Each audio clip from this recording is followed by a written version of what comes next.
Hey, Devlin.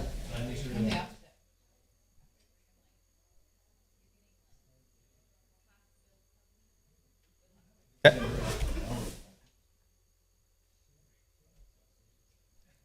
let's start.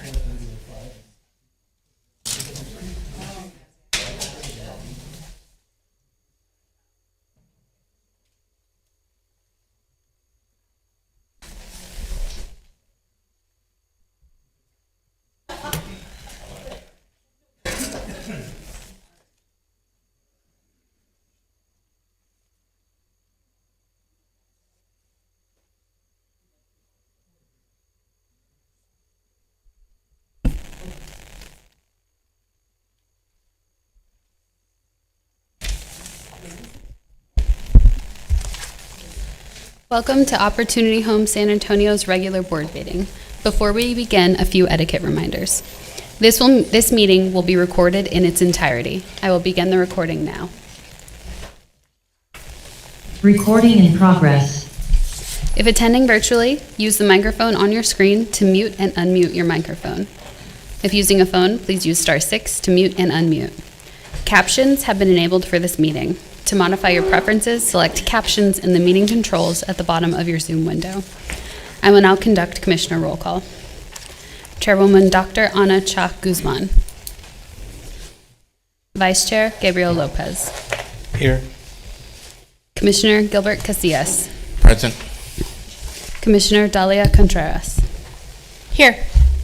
Commissioner Lauren Dantzler. Present. Commissioner Olga Kaufman. Commissioner Ignacio Perez. Here. Doug Ponick, Board of Commissioners Attorney. I'm here. President and CEO Ed Hinojosa Jr. I'm here. And Vicky Cavazos Jones, our bilingual communications consultant interpreters for today. You may now call the meeting to order. The Board of Commissioners or its committee may hold a closed meeting pursuant to Texas Government Code 551.071-076 for consultation concerning attorney-client matters, real estate litigation, personnel, and security matters. The board or committee reserves the right to enter into closed meeting at any time during the course of the meeting. First item is public comment.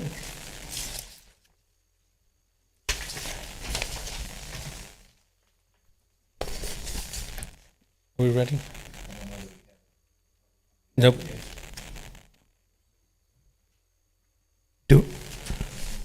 Do. Oh, citizens to be heard, okay. So we have none for public comment.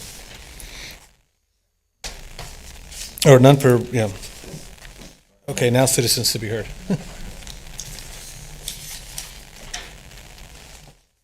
Devlin, go ahead. Sorry. Our first speaker Jesus. is Jesse Lara for Citizens to be Heard.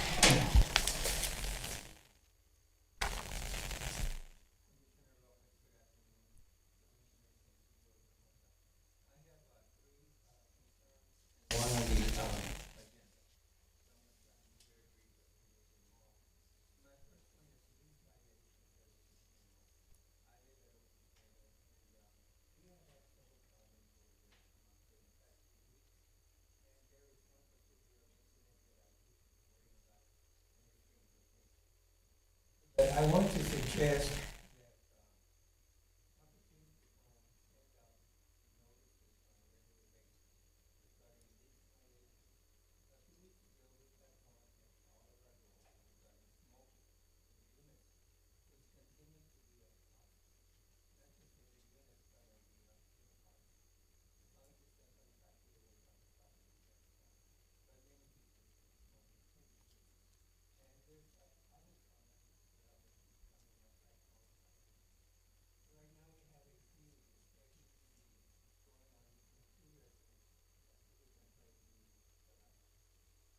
mercifully this happens.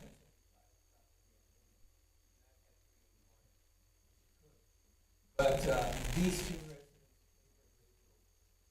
so loud that it's hard to hear.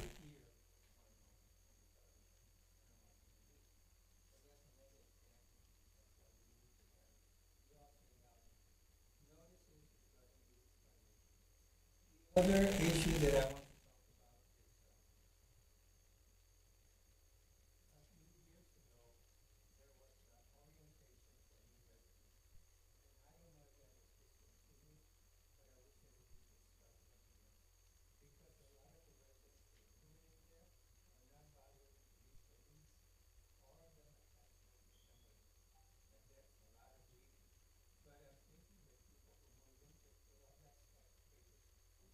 I can never look at them again.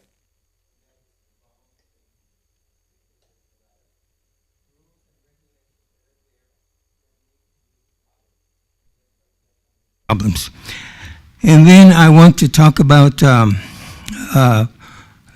several years ago, Leonor Castro Ramirez, when she was CEO, and David Nishavasha, her successor, continued the meetings with the residents called Coffee with the CEO. I would like for those to be started up again because of so many continued problems and issues that we have. But having said that, in the newsletter that we got with the rent statement for February, there is an announcement about a resident town hall meeting on March 29th at 12 p.m., which is great. This is like the Coffee with the CEO meetings that we used to have. And I'm all in favor of this kind of meeting. So I'm asking that Opportunity Homes start these meetings up again on a regular basis. But the problem with this meeting on March 29th, and the reason that I'm bringing it up, is because it's going to be done virtually. And there are people who may not want to do it virtually, and I'm asking that Opportunity Home allow residents to come in person and do it virtually at the same time. And then the last thing that I want to talk about is on your agenda. Item number 10, a $2 million contract for security services organization-wide. That says to me that you're going to have security at all of your properties. And if I'm not correct thinking that way, you need to clarify that. But if you're going to approve a $2 million contract for security services organization-wide, we need to have somebody, for example, at Opie Schnabel. And not just from 8 to 5, we need to have somebody there from 5 until 10 or midnight, whatever you can afford. Thank you so much for your time. I appreciate it. Thank you.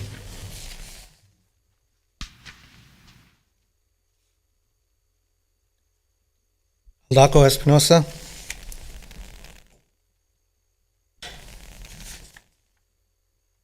Not here?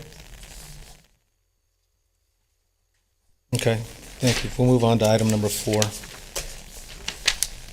We have minutes to approve from the December 7th regular board meeting and the January 18th Operations and Real Estate Committee. I'll take a motion. Motion to approve the minutes. Second. We have a motion and a second. All in favor? Aye. Aye. Any opposed? Okay, the minutes pass. We have 5 consent items that were discussed during the Operations and Real Estate Committee meeting. Without any discussion, or unless there is discussion, rather, I'll take a motion on the consent items.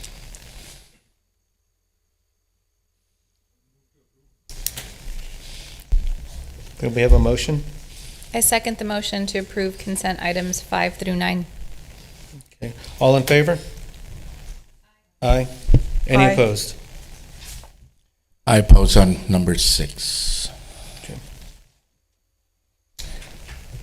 Do we need to go back, or can we notate? We should do that, but if there's no objection on the minutes, I think we list them individually anyway. There's no objection to doing that, that's probably. Okay. The consent items pass with one on item number 6. Okay, we can move to the individual items. Consideration and approval regarding Resolution 6301, authorizing the reward of a contract for security services organization-wide to Texas Lawmen Security and Traffic Control Services, LLC, for an annual cumulative amount not to exceed $2 million for a period of 1 year with the option to renew up to 4 additional 1-year terms. George Ayala, Director of Procurement, and Domingo Ivada, Director of Security.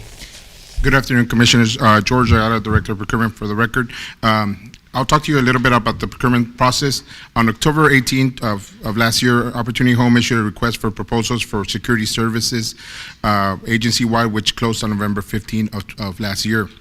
The RFP was published on multiple websites, directly solicited to 153 vendors, and at the conclusion of the solicitation, we received 6 responses which were evaluated on the following criteria: experience, key personnel, capacity and infrastructure, price, strength of the Section 3 plan, and strength of the Swing B plan.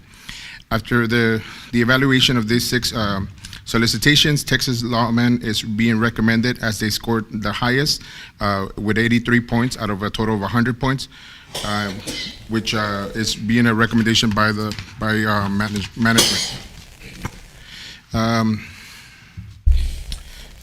See real quick. So, can you go to the next slide then? Okay. This recommendation is for a total of $2 million. This award includes the following services: security guard, mobile patrol, fire watch, and safe officer. Next, please. And to talk to you a little bit more about the purpose of this solicitation, Mr. Domingo. Good afternoon, Commissioners. We had a few questions last time, so we broke it down categorically. On the left side, you're going to see the previous contract, which was August of 2020. And for both Beacon and public housing, we had $709,000. On the right side, you'll see the corresponding amount that goes up to $978,000. There's a number of different reasons for that, specifically the increase due to the economy. On the left side, you'll see the safe officers. At that time, we only had one safe officer, and that was exclusively for public housing. That was $100,000 a year. On the right side, you're going to see that now we include both Beacon and safe officers in the amount of $448,000. On the left side, the special investigations, there's a number of investigations that we conduct. It was $20,000 on the previous contract. The recommended contract is going to be $38,000. For fire watch, and this is something that is just very unpredictable, we had $212,000 on the previous contract. The current one is $292,000. For resident and staff events, we have a variety of different events that we hold throughout the year. It was $22,000, and this year is going to be $25,000. That gives us the total of $2 million that we were talking about last time. I'll open for any discussion or comments. Central office was something that was rolled into a separate contract. This time, we're going to roll it into one contract. We do have security posted here at central office. What is fire watch? Fire watch is in the event that we ever have a fire panel that goes down. The fire marshal, by code, they require us to be able to have a signal sent to alert not just the residents but also the fire department. If anything happens to that fire panel, then we are required to have fire watch. And the fire marshal is very specific about who can conduct fire watch. And that's exclusive. You can't do any security at that point. And what they're required to do is when it's nighttime, they have to walk every floor every 15 minutes and to keep a log. Has it been used before already? Oh, yes, sir. Matter of fact, this also includes elevators. As you know, Commissioner, we have elderly and disabled, and if anything happens, they must be given enough forewarning to be able to evacuate the building, and this is where a fire watch is critical for us. Thank you for the question. Is there a change in the delta between the last contract and this one, since it's not? I'm sorry. Is there a change in the delta between central office since it isn't listed in the prior contract? Well, it was a separate vendor that we were using for, if I'm understanding the question How correctly. much were we paying before? And how it, you know, how you have them both and there's a price so we can see the cost difference? Yes, ma'am. How much are we paying now for central office? Now it's going to be $13,000. So we're going from I'm sorry, 13,000 no, I'm to sorry. 131,000? No, it's $131,000. It's the recommendation. Sorry. So at central office, we did, or?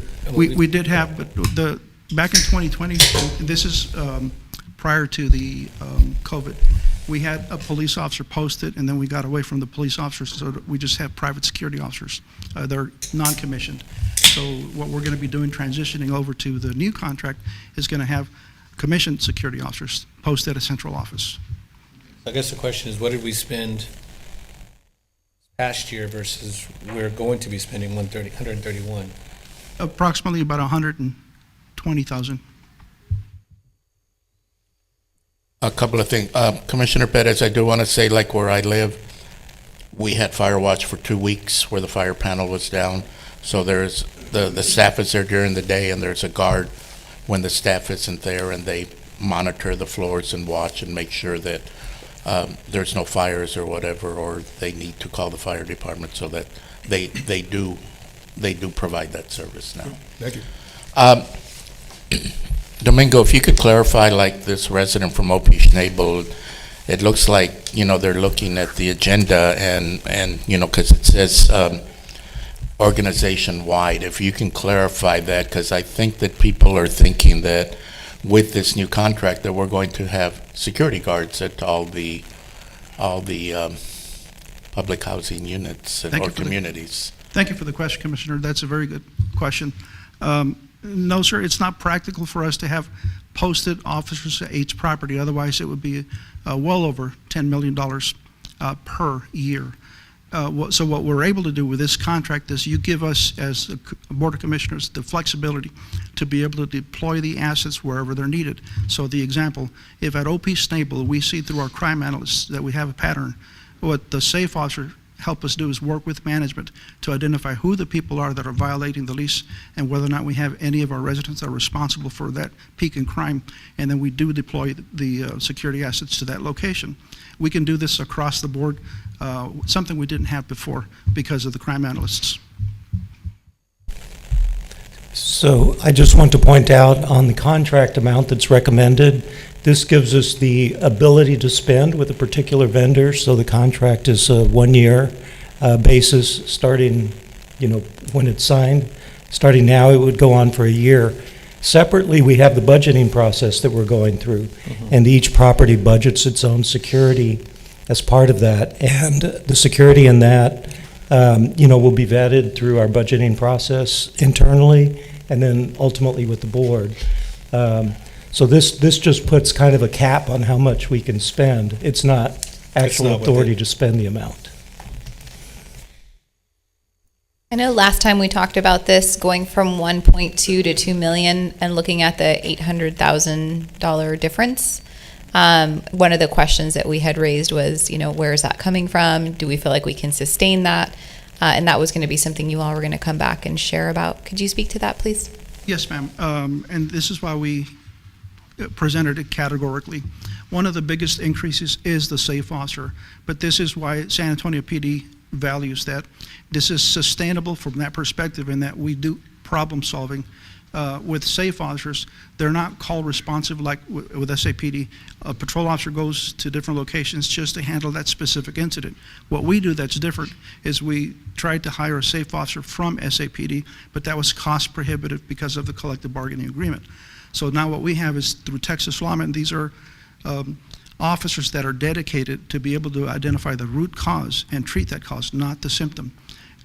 Without that, we have the repeated problem at the locations without being able to work with what we call the rapid response team. And all that means is it's the security department working with public housing, Beacon, and also the legal department. And we identify the top individuals at the top locations. So this is why it's sustainable, and this is why we feel very confident that we can work within the $2 million bracket per year. And also during the budgeting process, that's when we evaluate each property and what it can afford, and so that's when we vet the sustainability of it. So this approved, if you do approve this amount for $2 million, it doesn't mean we're going to go out and spend all of that. Each property has to go through its own budgeting process, and Domingo allocates officers based on where the need is. I think what we're saying is if we increase it to 2 million, we're confident that we have financially, if we end up going to the max, can cover it without any other ramifications in it that we need to be aware of. Okay. Domingo, how many officers do they have dedicated to the Safe Officer Program, number one? And number two, does it suffice the need that we have on the properties? And also, what is the response time versus PD? Excellent question, Commissioner. Thank you. We have two, one per portfolio, one for public housing, one for Beacon. And the beauty of this program is that it dramatically decreases the response time. We can have a safe officer. We did have one at Sun Park as an example, within 3 minutes of the call being dropped. The average is between 5 to 7 minutes. With SAPD's call load, sometimes they don't show up for, as you know, Commissioner, well over 2 hours. It has been as late as 4 hours. And the reason for that is that they have to cover the entire city. So this has been a gold standard that we've been able to achieve, and we're just seeing the type of success that managers just request their assistance. So that means we have to conduct triage. We take the most critical incidents and we allow the managers that have those unfolding events, and we get the response time in a timely manner. Thank you for the question. Thank you. With no other questions, I'll take a motion.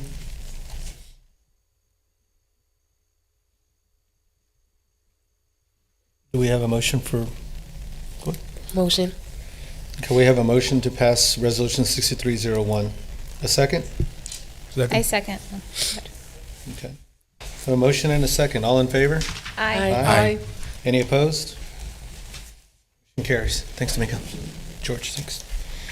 Item number 11, consideration and approval regarding Resolution 6315 and 23 FAC-02-02, authorizing the San Antonio Housing Facility Corporation to approve resolutions for the following proposed 9% low-income tax credit project, Vista at Reed. Timothy Alcott. Yep, so thank you all for approving the other 9% transactions on the consent agenda.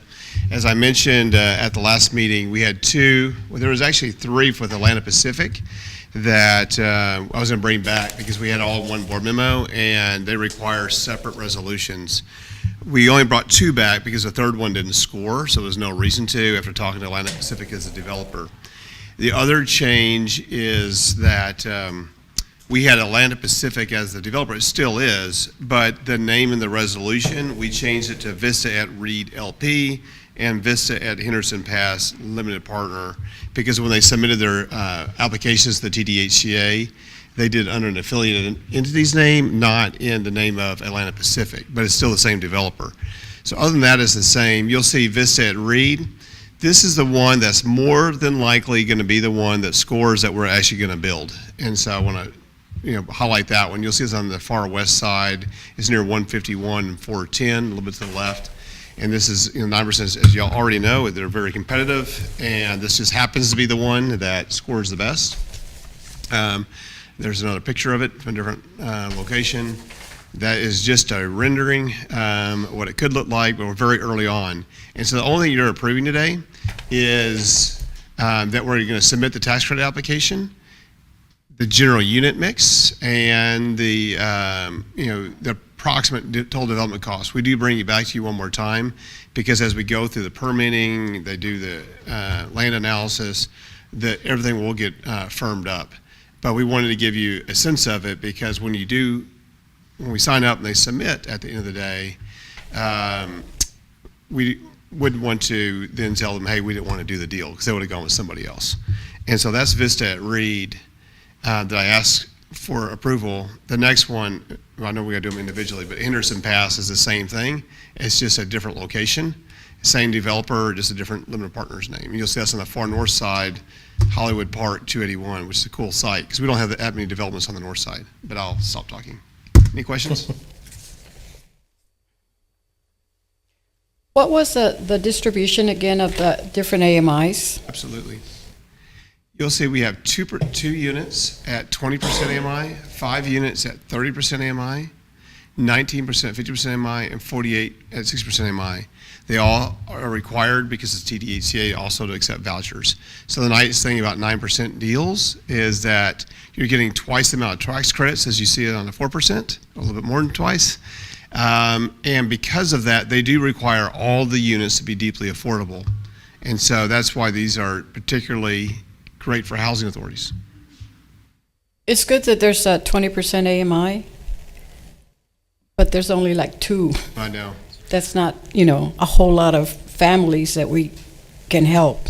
Right. And so oftentimes people score it differently. They see it 0 to 30. This developer likes to put a couple at 20% because he knows he's going to have that anyway, quite frankly. They normally have some people. And you still get the maximum points. And so on all these 9%, that there is a distribution, typically say 10% at 30%. This one did a little bit different where they have 2 at 20%.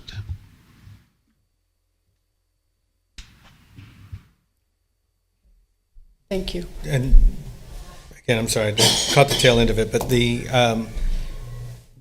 entire project or property would include or have voucher access. Yeah, and we did a study, I think Commissioner Contreras asked me this last time, that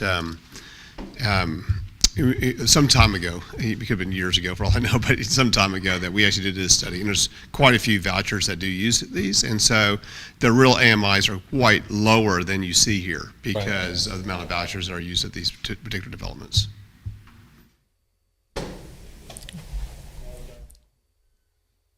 Any questions? I guess this was... Any questions with regards to this? Item number, this is, would be for item 11, but we can wrap in 12 if we'd like, given that they're the same.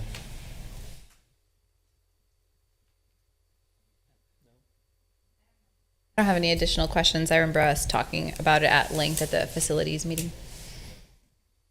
With no further questions, I'll entertain a motion on item 11 and 12. Make a motion to approve items 11 and 12. I second. We have a motion and a second for item resolution 6315 and 6316. All in favor? Aye. Aye. Any opposed? Both motions carry. Thanks, sir. Thank you. Item number 13, resident concerns.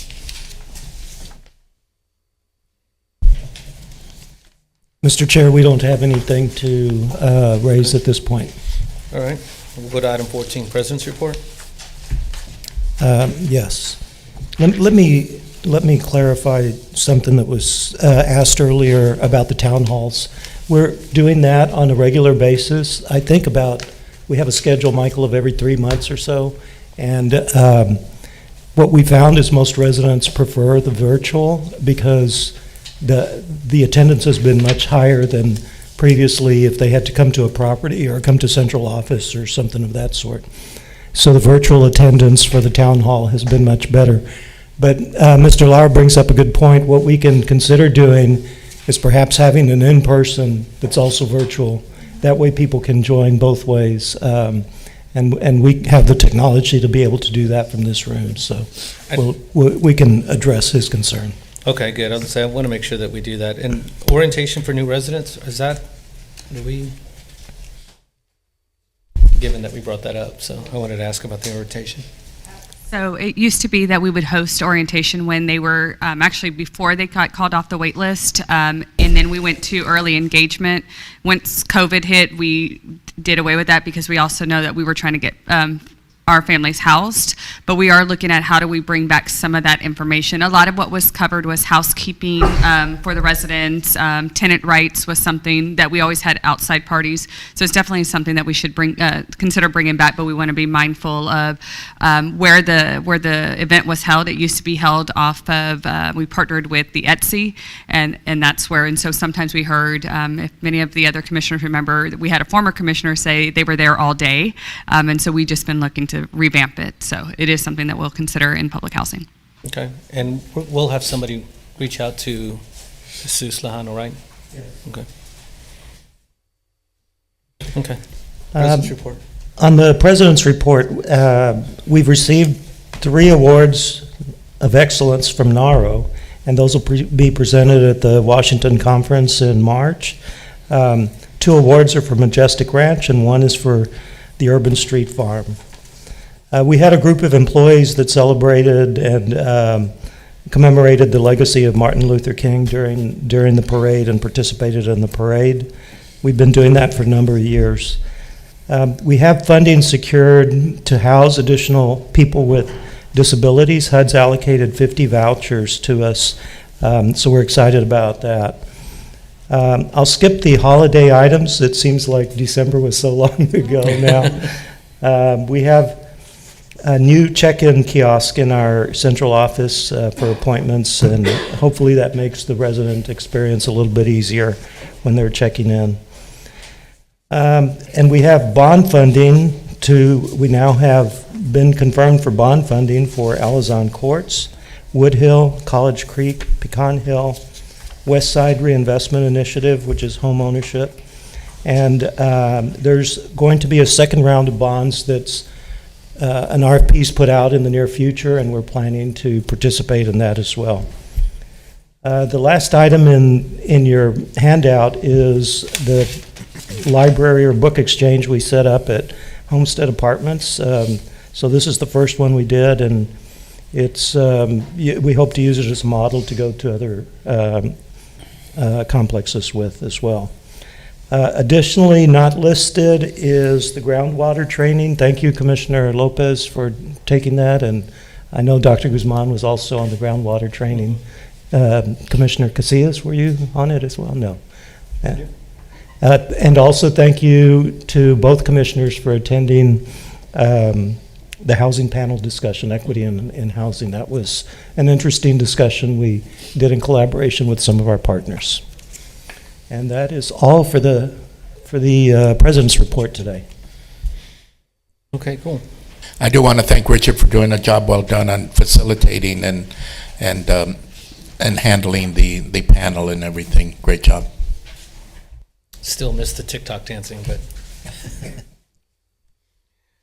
All righty, I guess we need to move over, we adjourn this one so we can go Or over to recess the- it, recess it. Recess this, I'm sorry, recess this meeting. The recess regular board meeting, proceed to open nonprofit corporation meeting, San Antonio Housing Facility Corporation. Looks like,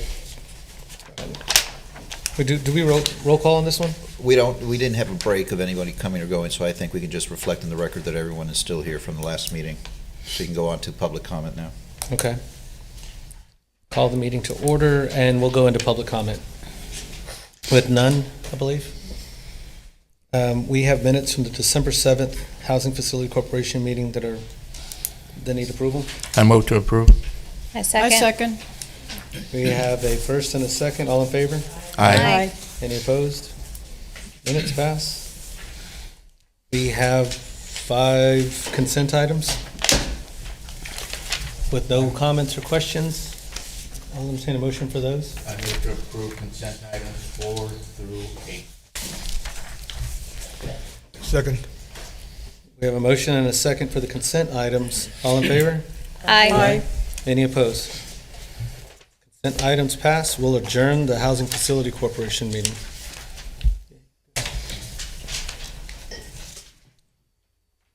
Looks like closed session. Yes, sir.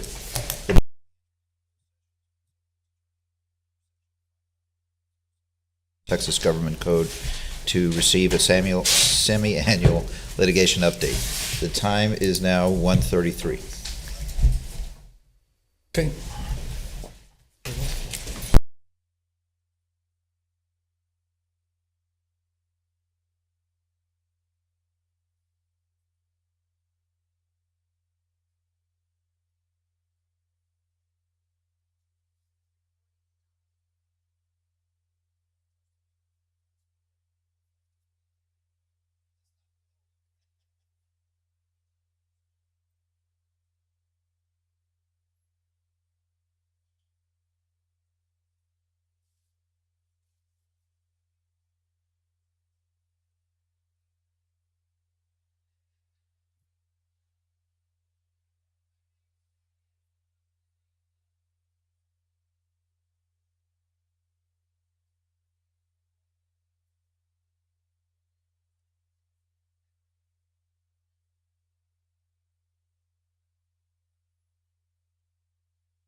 Recording in progress. Opportunity Home San Antonio's regular boarding meeting is now adjourned at 1:54 p.m. Thank